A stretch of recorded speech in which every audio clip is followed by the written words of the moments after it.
Hello નમસ્કાર વિદ્યાર્થી મિત્રો, ધ સ્કૂલ ઓફ સાયન્સના વિડીયો લેક્ચરમાં હું વિપુલ રાઠોડ આપનું હાર્દિક સ્વાગત કરું છું. આપણે જે પહેલું ચેપ્ટર સંબંધ અને વિધેય ચાલે છે, જેની અંદર જી મેનના ટોપિક ઉપર આપણે ડિસ્કશન કરીએ છીએ અને હવે આપણે પહોંચ્યા છીએ ઇન્વર્સ ફંક્શન એટલે કે પ્રતિવિધેય સુધી પહોંચી ગયા છીએ. ત્યાં સુધીના બધા પાઠ્યપુસ્તક આખું આપણે એનસીઈઆરટી ક્લિયર કરી જ નાખ્યું છે, બરાબર. હવે આપણે જીના બધા ટોપિકો એક પછી એક લઈ એના દાખલાઓ બધા એક પછી એક આપણે જોતા જઈએ છીએ. તો જેની અંદર આપણે હવે પહોંચ્યા છીએ પ્રતિવિધેય. તો પ્રતિવિધેયની થિયરી મેં તમને આની પહેલાં જ્યારે પાઠ્યપુસ્તકનું ભણાવતું ત્યારે સમજાવી, ત્યારે આપણે વાત કરી હતી કે આ તમને થિયરીનો કોન્સેપ્ટ માઇન્ડથી ક્લિયર થઈ જવો જોઈએ, આવી આપણે વાત થઈ હતી. શું કામ ત્યારે આવું બધું કીધું હતું? કારણ કે પાઠ્યપુસ્તક માટે તો જરૂરી હતું જ, બરાબર. પાઠ્યપુસ્તક માટે તો જરૂરી હતું જ, પણ ઇમ્પોર્ટન્ટ કેના માટે હતું? જી મેન માટે, જી એડવાન્સ માટે હતું, બરાબર. એટલે ત્યારે આપણે વાત કરી હતી કે બધાએ વ્યવસ્થિત રીતે થિયરીનો કોન્સેપ્ટ ક્લિયર કરી નાખવાનો છે અને બહુ મસ્ત રીતે આપણે સમજાવી દીધું હતું. જો કોઈ પણ વિદ્યાર્થીઓને હજી પણ એમાં કંઈ પ્રોબ્લેમ હોય, કોઈ દ્વિધા હોય, કોઈ પ્રશ્ન મૂંઝવતા હોય, તો તમે વિડીયો છે ફરીવાર તમે જોઈ શકો છો અને જે પણ તમને પ્રશ્ન કદાચ તો પણ ઉદ્ભવે તો તમે કોલ કે મેસેજ કરી શકો છો, બરાબર. તો આપણે થોડી ઘણી ખાલી પ્રતિવિધેયની વાત કરી લઈએ, પછી એના દાખલા સ્ટાર્ટ કરી દઈએ, કારણ કે આપણે એનો કોન્સેપ્ટ તમને ક્લિયર કરાવી જ દીધો છે. ઓકે, તો આપણે જોઈએ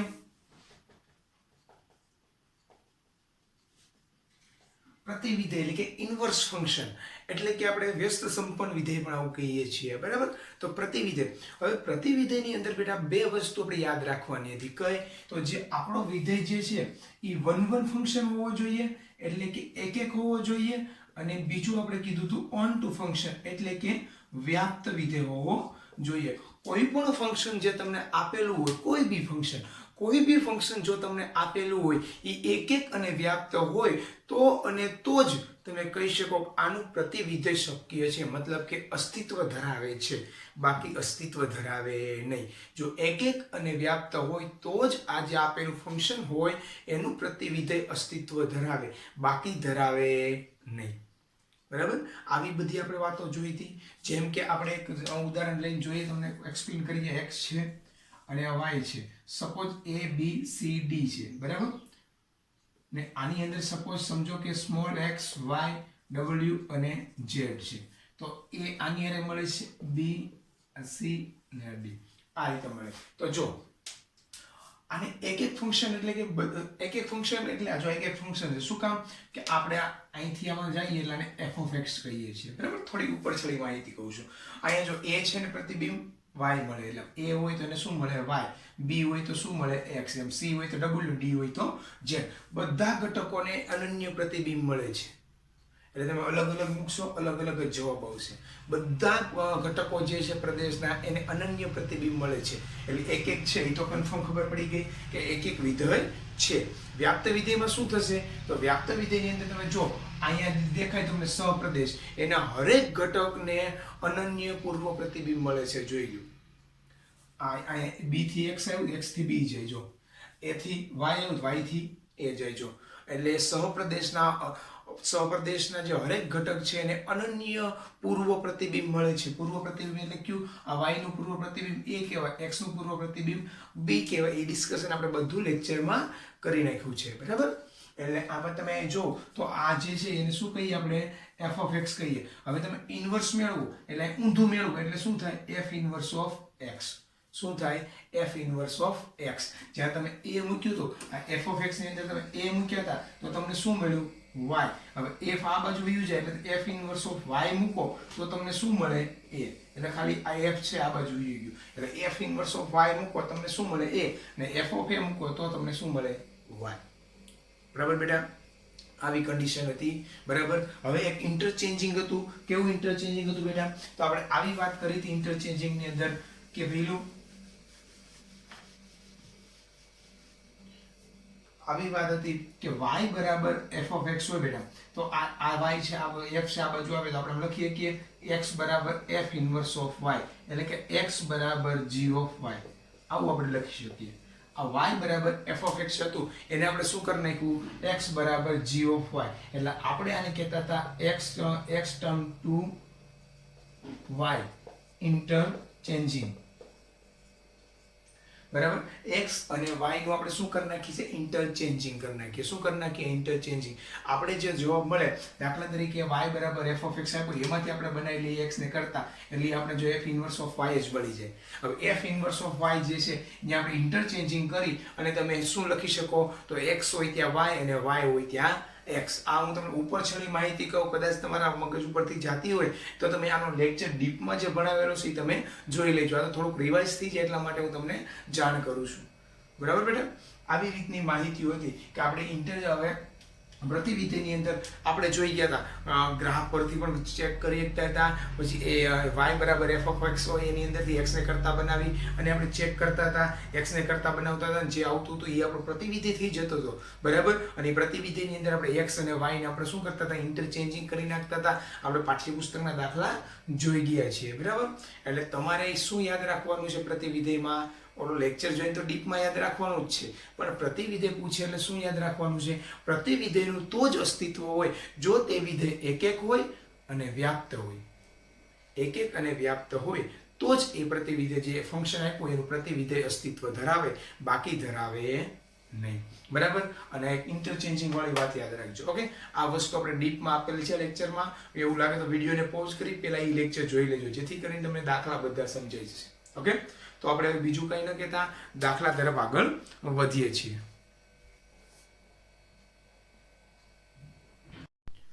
તો હવે આપણે f ઇન્વર્સ ઓફ x મેળવવાના દાખલા જોઈએ. g ની અંદર પૂછાઈ ગયેલા અને g માં પૂછાઈ શકે એવા દાખલા બધા છે. તો અહીંયા તમે જોવો તો શું આપ્યું છે, તો f from અથવા f such that 1 થી ઇન્ફિનિટી ટેન્ડ્સ ટુ 2 થી ઇન્ફિનિટી, તમારો પ્રદેશ છે 1 થી ઇન્ફિનિટી છે અને સહપ્રદેશ શું આપેલો છે 2 થી ઇન્ફિનિટી. f of x તમારી રકમ આવી આપેલી છે, f of x બરાબર x + 1 upon x. તો f ઇન્વર્સ ઓફ x બરાબર ખાલી જગ્યા અને 4 ઓપ્શન આપેલા છે તમને, જો a b c ને d. હવે પ્રશ્ન ક્યાં બનશે, પ્રશ્ન તમે હમણાં મેળવશો એટલે હું તમને કહું ક્યાં પ્રશ્ન તમારો ઉદ્ભવ છે. તો આપણે હવે જોઈએ તો પેલા રકમ લખીએ, તો રકમને હું આમ લખી શકું, f of x છે તો હું આવું લખી શકું y બરાબર x + 1 upon x. આવું લખી શકું, f of x આપણે y કહીએ છીએ, આવું લખી શકું. બરાબર. આ લખી નાખ્યા પછી હું આવું લખી શકું, સાદરૂપ આપું તો સાદરૂપ આપું, પહેલા આની સાથે ગુણાશે પછી આની સાથે ગુણાશે, આવું થશે y બરાબર x² + 1 છેદમાં x. લસા લઈ લીધો. હવે x ક્યાં ગુણાઈ જશે, આ સાઈડ લઈ આવશે, ભાગાકારમાં છે, આ સાઈડ આવે તો ગુણાકારમાં, તો આવું થઈ જશે xy બરાબર x² + 1.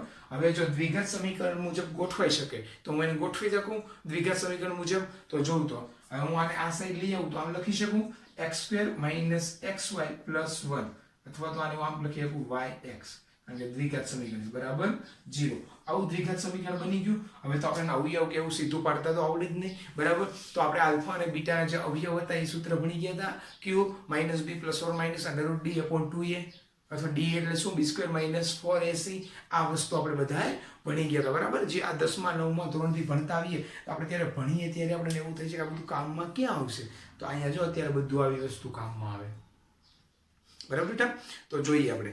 તો હવે અહીંયા તમારે શું મેળવવાનું છે, તો આપણે f ઇન્વર્સ ઓફ x મેળવવાનું છે. ઓકે, તો હવે જો આની અંદર આપણે ખબર જ છે શું કરીએ છીએ, એની અંદરથી f ઇન્વર્સ ઓફ x મેળવવા આપણે શું કરીએ છીએ, તો એક અને વ્યાપ્ત ચેક કરીએ છીએ. વ્યાપ્ત ચેક કરીએ એમાં શું કરીએ, એક છે, આ કન્ફર્મ છે. બરાબર. હવે વ્યાપ્ત ચેક કરવા માટે શું કરીએ, વિસ્તાર સહપ્રદેશ સમાન હોવા જોઈએ. બીજું શું કરીએ, તો સહપ્રદેશના હરેક ઘટકના અનન્ય પૂર્વ પ્રતિબિંબ મળે. ત્રીજું શું કરીએ, તો x ને કરતા બનાવીએ.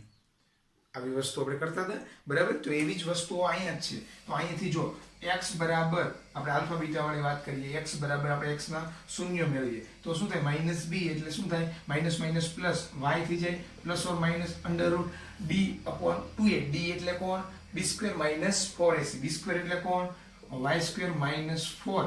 a એટલે કોણ 1 ને c એટલે કોણ 1. હું લખતો નથી છેદમાં, તો છેદમાં 2a, a એટલે કોણ 1, એ પણ લખતો નથી કારણ કે હવે તમને બધાને ખબર છે જ.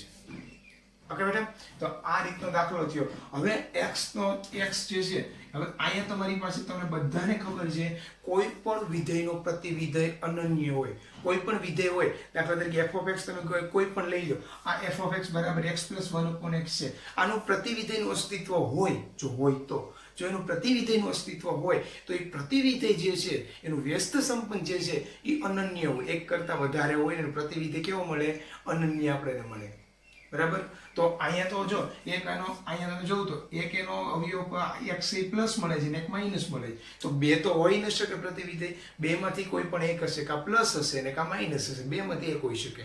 કારણ કે કોઈ પણ વિધેયનું પ્રતિવિધેય અનન્ય હોય, બરાબર, કાં પ્લસ હોય ને કાં માઇનસ હોય. ઓકે, તો જો તો પ્લસ કાં માઇનસ હોય. તો આપણે હવે જોઈએ પ્લસ લેવું કે માઇનસ. તો તમારે શું કરવાનું, x તમારે લેવા, x તમને મળશે. શું મળશે? x. તો x તમને શું મળે? x એટલે કોણ? તો આપણે ભણી ગયા x y. x એટલે આપણા પ્રદેશ. પ્રદેશ કોણ છે આપણી પાસે? 1 થી ઇન્ફિનિટી. શું અહીંયા મૂકીએ તો 1 થી ઇન્ફિનિટી માં જવાબ તમને મળે છે. પ્લસ રાખીએ તો મળે છે કે માઇનસ રાખીએ તો મળે? કોઈ પણ એક રકમ લઈ લો. દાખલા તરીકે તમે જો 3 લીધા હોય તો આવું થાય 3 પ્લસ 3 નો વર્ગ 9, 9 માં 4 એટલે √5/2. આ x બરાબર આવું મળ્યું. એક આવું મળે 3 માઇનસ √5/2. હવે જો તો આ બેનું સાદરૂપ આપો તો બેમાંથી પ્લસ લેવાય કે માઇનસ લેવાય? કારણ કે તમારો જે x તમે લ્યો તમારો 1 થી લઈ અને ઇન્ફિનિટી સુધી આવવો જોઈએ. કાં 1 આવવો જોઈએ કે 1 કરતાં મોટો આવવો જોઈએ, નાનો આવવો જોઈએ નહીં. તો હવે તમે અહીંથી જોઈ શકો ડાયરેક્ટ તમને ખબર પડી છે 3 માઇનસ √5/2 એટલે કોઈ દી હોય નહીં, 1 કરતાં નાનું થઈ જાય. એ કોઈ દી માઇનસ વાળું હોય નહીં. તો માઇનસ વાળું ન હોય તો એનો બીજો અવયવ કયો હતો? પ્લસ વાળો હતો. તો x ની જગ્યાએ આપણે શું લેશું? પ્લસ વાળું લેશું, બરાબર. તો x ની જગ્યાએ આપણે લઈએ છીએ પ્લસ વાળું. તો જો x બરાબર y પ્લસ √y² - 4 છેદમાં 2a. તો આપણે હમણાં જ વાત કરી હતી મેં તમને. આપણે શું વાત કરી હતી કે f(x) એટલે આવું આપેલું. જો f(x) એટલે y બરાબર f(x). આની અંદરથી આપણે શું કરીએ છીએ?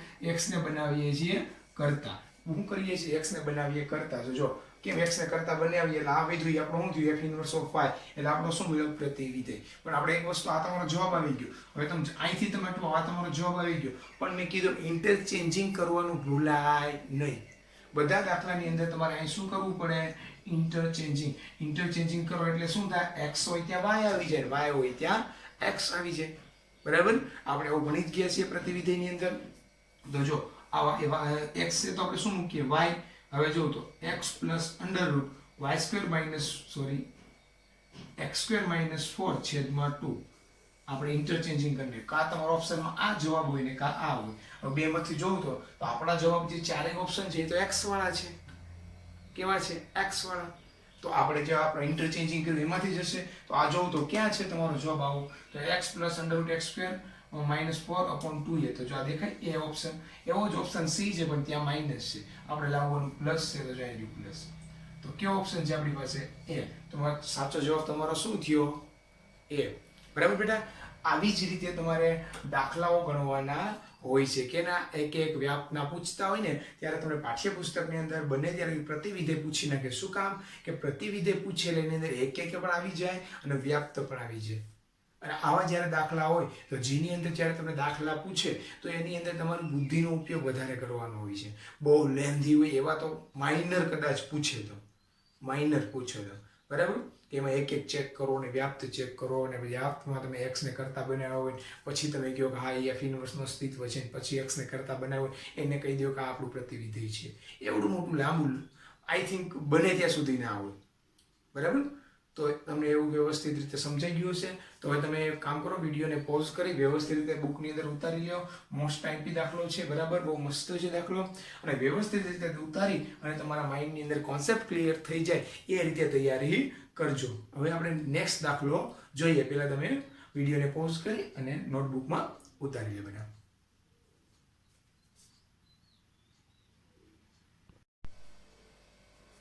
તો બેટા આપણે નેક્સ્ટ દાખલો જોઈએ છીએ. તો એની અંદર લખેલું છે f from 1 થી ઇન્ફિનિટી ટેન્સ ટુ 1 થી ઇન્ફિનિટી f(x) બરાબર 2x into x minus 1. તો f ઇન્વર્સ ઓફ x બરાબર ખાલી જગ્યા. તમને f(x) આપેલું છે એનું તમારે f ઇન્વર્સ ઓફ x મેળવવાનું છે અને એના ચાર ઓપ્શન તમને નીચે આપેલા છે, બરાબર. તો હવે જો બેટા અહીંયા શું છે? તો અહીંયા f(x) બરાબર 2 f(x) નું આવું કહી શકું y બરાબર 2x into x minus 1. હવે એક નિયમ આપણે લોગમાં આવો ભણી ગયા બેટા કે y બરાબર a⁻x. જો a આ બાજુ આવે તો આવું થઈ જાય log y base to a બરાબર x. આ નિયમ આપણે બધા ભણી ગયા, બરાબર. લોગની અંદર આવો નિયમ આપણે બધા ભણી ગયા. વિકલન ચેપ્ટરમાં પણ આવે છે ને 11મા ધોરણમાં પણ આ આવે છે. આ નિયમ બધાને ખબર છે બેટા.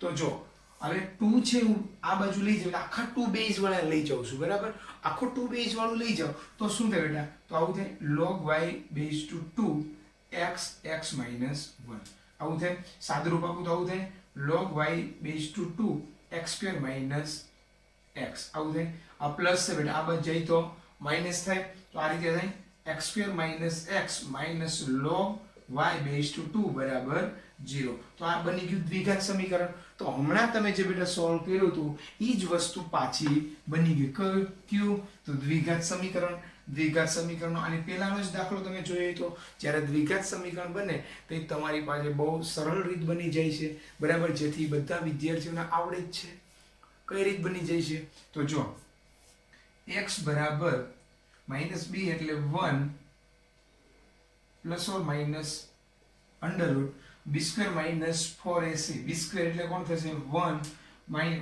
b સ્ક્વેર માઇનસ 4ac 4 એટલે 4 a એટલે 1 ને c એટલે log y બેઝ ટુ 2 છેદમાં 2a એટલે 2 ને a એટલે 1 હવે તમે જોવો તો હવે તમારી પાસે x બરાબર બે વસ્તુ આવી ગઈ x બરાબર 1 પ્લસ ઓર માઇનસ કે આપણે ભણી ગયા જે f of x હોય એનો જે ઇન્વર્સ છે કા એક જ હોય કોઈ પણ ફંક્શનનો ઇન્વર્સ જો અસ્તિત્વ ધરાવે તો એક જ હોય અનન્ય જ હોય બરાબર બેટા તો આપણે અહીંયા પ્લસ ઓર માઇનસ તો આવે નહીં કા પ્લસ આવે ને કા માઇનસ આવે હવે એ ક્યાંથી આપણે ડિસાઈડ કરશું પ્લસ આવે કે માઇનસ તો ઈ માં x આપણે ડિસાઈડ કરશું x એટલે કોણ છે આપણો પ્રદેશ એ પ્રદેશની અંદર શું જોઈએ છે પ્રદેશ 1 થી લઈને ઇન્ફિનિટી સુધી હોવો જોઈએ તો હવે તમે વિચારો તો 1 પ્લસ કરો તો ઇન્ફિનિટી સુધી 1 પ્લસ કરી અને આવડું 1 4 log y base two 2/2a 1 ની અંદર ઉમેરો તો 1 થી ઇન્ફિનિટી સુધી જાય બાદ કરો તો થાય તો સ્વાભાવિક વાત છે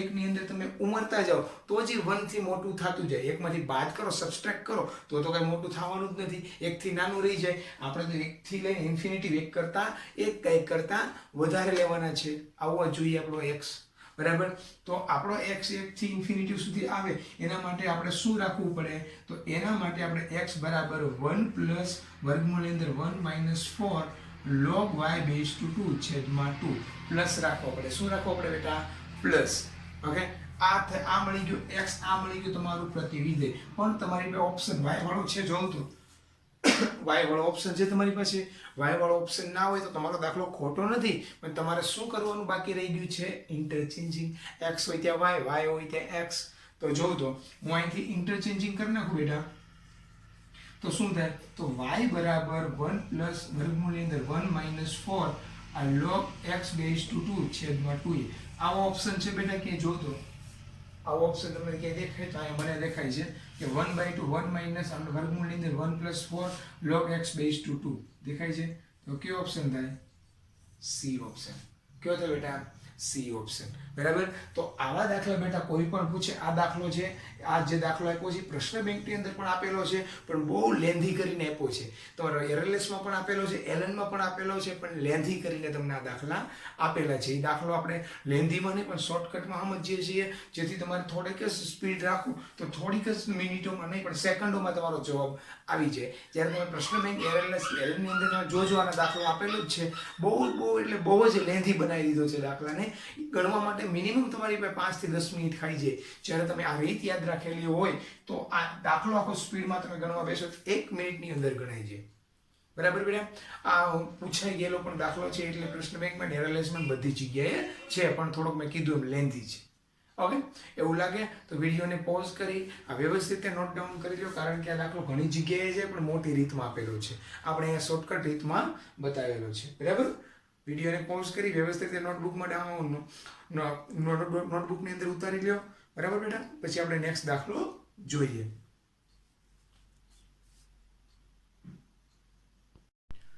તો બેટા આપણે બધા જે ટોપિક જોઈએ જેની અંદર પાઠ્યપુસ્તકમાં ન હોય એવા એના અમુક નિયમો ગુણધર્મો પ્રોપર્ટીઝ આપણે એ બધાની જોઈએ છે એકમાં તમને કીધું હતું પછી વ્યાપ્ત વિધેયમાં પણ કીધું હતું બધાની અંદર મેં તમને અલગ અલગ પ્રોપર્ટી કીધી જેથી કરીને ગુજકેટની અંદર અથવા તો જી મેઇનની અંદર એડવાન્સની અંદર એને જોઈ અને ડાયરેક્ટ જો જવાબ આવી જતા હોય તો તમારે એની ગણતરી કરવી પડે નહીં મેજોરિટી એનો ઉપયોગ થતો હોય છે મતલબ કે એવા પૂછે તો ગણતરી વગર તમારો તરત જવાબ આવી જતો હોય છે, બરાબર બેટા.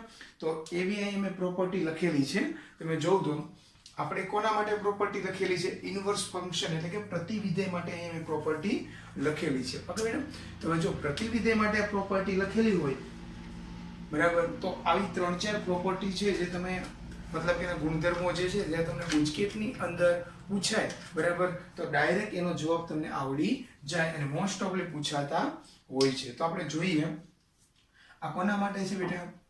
તો આ વસ્તુ પ્રતિવિધેય માટે છે. કોના માટે છે? પ્રતિવિધેય માટે છે, બરાબર બેટા. તો હવે f અને g ઇન્વર્સ ફંક્શન હોય. કેવા હોય? ઇન્વર્સ ફંક્શન હોય f અને g. એટલે કે તમને f of x આપેલું હોય એનું શું હોય? ઇન્વર્સ હોય, f ઇન્વર્સ ઓફ x. એનો આલેખ કેવો હોય બેટા? તો એનો આલેખ ઘણીવાર આલેખ જોઈને એમ કહે તમને કે ચારે આલેખમાંથી કયો આલેખ પ્રતિવિધેય દર્શાવે છે, મતલબ કે f of x આપ્યો એનું પ્રતિવિધેય દર્શાવે છે.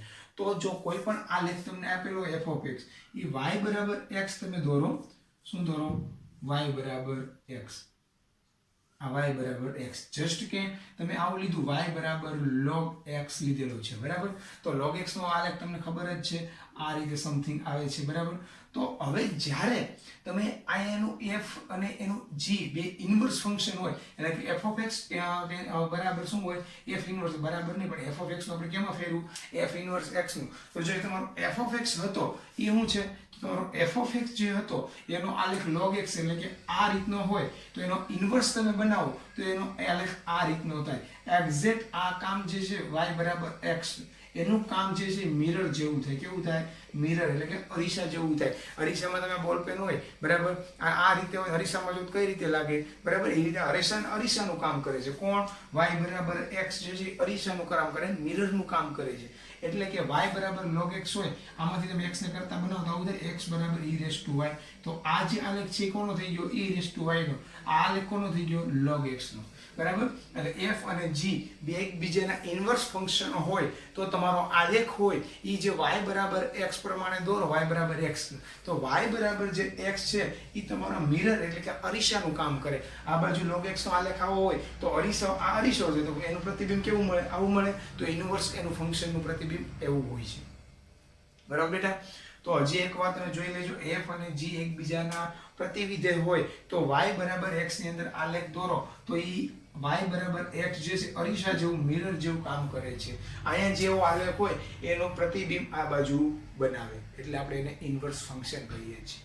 હવે બેટા તો જો હવે બીજી કન્ડિશન, fog x અને gof x એટલે fog અને gof બે જો સમાન હોય, અહીં સાંભળજો જે એક વાર, fog x અને gof x જો સમાન હોય તો એની મેજોરિટી 100% આપણે નથી કહેતા પણ શું કહીએ છે? મેજોરિટી વધારે પ્રમાણમાં f અને g ઇન્વર્સ ફંક્શન હોય. તમને fog અને gof આપેલા હોય એટલે કે તમને એક f of x આપેલું હોય અને એક g of x આપેલું હોય, something f of x sin x હોય અને g of x સમથિંગ તમારું sin ઇન્વર્સ x હોય, સમથિંગ ની વાત છે, બરાબર. હવે તમે fog કરો કે gof કરો, બેયનો જવાબ સમાન આવતો હોય, fog નો જવાબ પણ સમાન આવે, gof નો જવાબ પણ સમાન આવે, તો સ્વાભાવિક વાત છે કે મેજોરિટી તમારે યાદ રાખવાનું છે કે f અને g એટલે જે આપેલા ફંક્શન હશે એ એકબીજાના કેવા હશે? વ્યસ્ત એટલે કે પ્રતિવિધેય હશે, બરાબર. જો તમને બે સમાન આપ્યા હોય તો કોણ? gof અને fog. મેજોરિટી કહું છું, ઓકે. નીચે આ એક તમારે યાદ રાખી લેવાનું છે, f અને g જો ઇન્વર્સ ફંક્શન હોય, પ્રતિવિધેય હોય તો એક સૂત્ર યાદ રાખી લેજો, કારણ કે તમારે આગળ જતા g ની અંદર કામ આવશે. પાઠ્યપુસ્તકમાં તો છે ને પણ g ની અંદર કામ આવશે. તો f dash of g of x બરાબર 1/g dash of x આ રીતનું છે. f dash g of x બરાબર 1/g dash of x. આપણે અત્યારે 3 પ્રોપર્ટી જોઈ છે. કેટલી પ્રોપર્ટી જોઈ છે? 3 પ્રોપર્ટી જોઈ છે. ત્રણેય પણ તમારે ઉપયોગી છે એવી છે. g ની અંદર, g મેઇનમાં, g એડવાન્સ ની અંદર ઉપયોગ થાય એવી આ ત્રણેય પ્રોપર્ટીઝ છે, બરાબર બેટા. તો આ એક વિડીયોને પોઝ ડાઉન કરી તમે નોટબુકની અંદર ઉતારી લો, બરાબર બેટા. એ વ્યવસ્થિત રીતે તમે જોઈ લેજો, કારણ કે પાઠ્યપુસ્તકમાં આ બધી વસ્તુ આપેલી નથી જેનો આનો ઉપયોગ વારંવાર આપણે ક્યાંક ને ક્યાંક g ના દાખલામાં થતો રહેશે, ઓકે બેટા. તો બેટા આપણે નેક્સ્ટ દાખલો જોઈએ. f of x બરાબર sin x plus cos x. તમને જો અલગ પ્રકારનો જ દાખલો છે એટલે અહીંયા જોજો, બરાબર. આની અંદર ઇન્વર્સ વાળી વસ્તુને ધ્યાન આપી નથી, પણ બીજી વસ્તુ તમને મેળવવાની કીધી ઇન્વર્સનો ઉપયોગ કરી. f of x બરાબર sin x plus cos x અને g of x બરાબર x square minus 1. આ તમને f of x અને g of x આવા આપ્યા છે. જો આવું હોય તો g of એટલે gof of x બરાબરનું અસ્તિત્વ છે, એટલે g f of x નું અસ્તિત્વ છે, એટલે gof નું અસ્તિત્વ છે, એવું જ કે અસ્તિત્વ ધરાવે છે. અસ્તિત્વ ધરાવે તો તેનો પ્રદેશ એટલે કોનો? આ gof નો પ્રદેશ. તો તેનો એટલે gof નો પ્રદેશ બરાબર ખાલી જગ્યા. તો આ f of x આવું હોય, g of x આવું હોય અને gof અસ્તિત્વ ધરાવતું હોય. કોનું અસ્તિત્વ? gof નું અસ્તિત્વ એટલે કે પ્રતિવિધેયનું. કોનું? પ્રતિવિધેયનું અસ્તિત્વ ધરાવતું હોય તો તેનો પ્રદેશ ખાલી જગ્યા, તો તેનો પ્રદેશ કહેવાનો છે. એટલે જો gof જે છે એના ઇન્વર્સ નું અસ્તિત્વ છે તો તમારે એનો પ્રદેશ કહેવાનો છે. બરાબર? તો આપણે શું કરીએ? gof નો પ્રદેશ જોઈએ છે તો આપણે શરૂઆત ત્યાંથી જ કરીએ. g f of x બરાબર. હવે જો g ની અંદર શું મૂકશું? આપણે f of x મૂકશું. g એટલે કોણ? આ છે, તો x ની જગ્યાએ આપણે શું મૂકીએ? f of x. તો આવું થશે બેટા, f of x whole square minus 1. f of x એટલે કોણ બેટા? આ વસ્તુ મૂકીએ કે f of x ની જગ્યાએ, તો આવું થશે બેટા sin x plus cos x whole square minus 1. સાદું રૂપ આપો તો આવું થાય sin square x plus 2 sin x cos x plus cos square x minus 1. તો જો બેટા sin સ્ક્વેર x અને plus cos સ્ક્વેર x શું થઈ જાય? 1 plus 2 sin x cos x minus 1. plus 1 minus 1 cancel. તો શું વધે બેટા? 2 sin x cos x. 2 sin x cos x એટલે શું વધે બેટા? sin 2x. તો તમને gof બરાબર એટલે કે g of f of x બરાબર તમને શું મળ્યું? sin 2x. શું મળ્યું બેટા? sin 2x. એનું ઇન્વર્સ તો અસ્તિત્વ જ છે. હવે જો બેટા ઇન્વર્સ નું અસ્તિત્વ હોય તો તમને ખબર જ છે ઇન્વર્સ નું અસ્તિત્વ હોય બેટા તો ઇન્વર્સ gof જે છે દેખાય એ gof એક એક વિધેય પણ હશે અને વ્યાપ્ત વિધેય પણ હશે. એ તમને ખબર જ છે બેટા, કારણ કે એનું અસ્તિત્વ હોય પ્રતિવિધેયનું અસ્તિત્વ ક્યારે હોય? જો એક એક વિધેય હોય તો અને એનું વ્યાપ્ત વિધેય હોય તો એ બે અસ્તિત્વ ધરાવે તો જ એનું પ્રતિવિધેયનું અસ્તિત્વ તમને મળે. તો અહીંયા આપણે પ્રતિવિધેયનું અસ્તિત્વ ધરાવે છે એટલે આ એક એક પણ હોવું જોઈએ અને વ્યાપ્ત પણ હોવું જોઈએ. બરાબર? તો હવે જો g f of x બરાબર શું આવ્યું? sin 2x. sin 2x ની અંદર શું આવે બેટા? તો sin 2x ની અંદર એવું કહેવા માંગે છે કે આપણે પહેલા અહીંયા જસ્ટ વાત કરીએ કે sin x હોય એનો આલેખ કેવો હોય? તો sin x નો આલેખ તમે જોવા જાવ ને બેટા તો આ રીતનો હોય. આ રીતનો અહીંયા 0 હોય, અહીંયા 0 હોય, અહીંયા π/2 હોય, અહીંયા π હોય, અહીંયા 3π/2 હોય, અહીંયા 2π હોય. આ રીતનો હોય આલેખ. કોનો? sin x નો બેટા. બરાબર? હવે આપણો જે વિધેય જે છે gof એ પ્રતિવિધેય ધરાવે છે. પ્રતિવિધેય ધરાવે છે એટલે એક એક પણ છે અને બીજું શું છે બેટા? તો એ વ્યાપ્ત પણ છે. હવે એક એક હોય તો આપણે અલગ અલગ મૂકીએ અલગ અલગ મળે એટલે બીજી વાર ક્યારે એનું એકનું પ્રતિબિંબ હોય, દાખલા તરીકે 5 કે 10 મળ્યા હોય તો બીજે ક્યાંય કોઈને 10 મળે નહીં. આપણે ભણી ગયા છીએ. બરાબર? તો હવે sin x નો આલેખ આવો હોય તો આપણે sin 2x નો આલેખ જોઈશું, એટલે કે gof નો આલેખ જોઈશું. તો જો sin 2x નો આલેખ જો બેટા તો આ રીતનો થાય. કઈ રીતનો થાય? તો 0 થી સ્ટાર્ટ થાય આ રીતે. અહીંયા π/2 આવે. શું આવે? π/2 ની આવે. કોના? sin 2x ના આલેખમાં. કારણ કે જો x ની જગ્યાએ તમે π/2 મૂકો તો 2 2 કેન્સલ, sin π આવી ગયા π એટલે અહીંયા 0, અહીંયા π/2, અહીંયા શું આવે? π/4. π/4 મૂકો તો x ની જગ્યાએ એટલે π/2 બની જશે. એટલે આ કોનો આલેખ છે? sin 2x નો. આવા આલેખ આપણે 11મા ધોરણમાં આવે જ છે બધાને ભણવાના. બરાબર બેટા? એ જ રીતે આ બાજુ જાઓ તો આ રીતે આગળ જશે તો અહીંયા શું આવશે બેટા? તો અહીંયા આવશે -π/2, અહીંયા આવશે -π/4. તો બેટા અહીંયા જોજો આ π/4 હાઈએસ્ટ બિંદુ અહીંયા છે, લોએસ્ટ બિંદુ અહીંયા છે. બરાબર? તો આની અંદર જેટલો ભાગ દેખાય બેટા ત્યાં ક્યારેય તમારી કિંમત છે રિપીટ થશે નહીં, કારણ કે 0 થી π/4 એ જશે ત્યાંથી નીચે ઉતરશે એટલે જો કિંમત તમારે રિપીટ થવા મળે. રિપીટ જો અહીંયા હોય અહીંયા આવે, અહીંયા હોય અહીંયા આવે. 0 થી π/4 સુધી જાઓ તો ત્યાં એક એક કિંમત તમારી રિપીટ થાય, એની આગળ વધો તો કિંમત પાછી રિપીટ થવા મળે. તો એ એક એક ફંક્શન રહે નહીં. અને 0 થી આ રીતે નીચે આવો તો અહીંયા π/4 -π/4 ઊંધી આવો તો તમારી કિંમત રિપીટ ન થાય. પણ એનાથી આગળ જવા જાઓ તો તમારી કિંમત જો અહીંયા હોય એવી અહીંયા આવવા મળે, પછી રિપીટ થવા મળે. તો પછી એક એક વિધેય ન કહેવાય. આપણે એક એક વિધેયમાં તો એવું ભણી ગયા હતા કે અનન્ય પ્રતિબિંબ મળે. તો અહીંયા પ્રતિબિંબ અનન્ય મળે નહીં, કારણ કે પ્રતિવિધેયનું અસ્તિત્વ છે, એક એક છે તો ફાઇનલ જ છે. તો એનો પ્રદેશ શું લઈએ તો જ એક એક થાય? તો એનો પ્રદેશ તમે -π/4 થી π/4 લ્યો તો જ એક એક થાય, બાકી થાય નહીં. કારણ કે એની અંદરથી કિંમતો મૂકો તો જ એની અંદરની કિંમતો મૂકો તો જ એ જે દાખલા તરીકે -π/4 મૂક્યો, દાખલા તરીકે તમે એની અંદરથી કોઈ પણ કિંમત મૂકી છે 8, તો તમારો 10 આવ્યો છે જવાબ, તો ગમે એ કિંમત મૂકો 10 બીજે ક્યાંય આવશે નહીં. ક્યાંથી? -π/4 થી π/4 ની વચ્ચે. બાકી તમે બીજે જો આગળ લેવા જાઓ તો તમારી કિંમતો પાછી રિપીટ થવા મળે, તો એ એક એક તો ગણાશે નહીં, રિપીટ થવા મળે તો આપણે એક એક છે જ એવું કહી જ દીધું છે, કારણ કે પ્રતિવિધેય છે એવું કહી દીધું એટલે સ્વાભાવિક વાત છે એક એક છે જ. જો એક એક હોય જ તો પછી તમારે એવો જ ડોમેન સિલેક્ટ કરવો પડે, જેથી કરીને તમારો જે ડોમેન સિલેક્ટ કરો જેથી કરીને તમારી કિંમતો જે છે એ જો આ કેમ 10 છે તો બીજે ક્યાં આવે નહીં, એટલે કે તમારા જે પ્રદેશના ઘટક હોય એને અનન્ય પ્રતિબિંબ મળે. તો એ ક્યાંથી ક્યાં મળે? તો -π/4 થી π/4 ની વચ્ચે તમે પ્રદેશ લ્યો તો જ એક એક થશે, ને એક એક થશે થવું જ જોઈએ, કારણ કે પ્રતિવિધેય આપેલું છે, એ પ્રતિવિધેયનું અસ્તિત્વ આપેલું હોય એટલે સ્વાભાવિક વાત છે એક એક અને વ્યાપ્ત હોવું જ જોઈએ.